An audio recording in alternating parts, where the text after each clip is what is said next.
In front of me is Samsung Galaxy Tab S7, and let me show you how to activate automatic system updates on the following device. So first of all, you have to open list of all apps, then find and select the settings.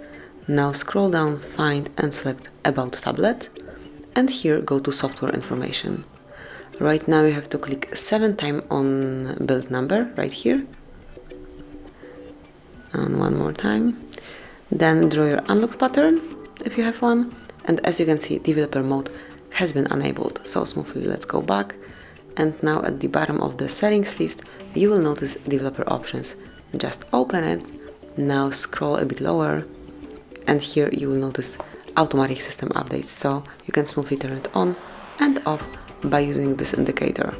And once it's active, it means that your automatic system updates are on and updates will be applied automatically once your tablet restarts. And obviously it's turned off once it's not active. And this is it, that would be all. Thank you for watching. Please subscribe our channel and leave the thumbs up.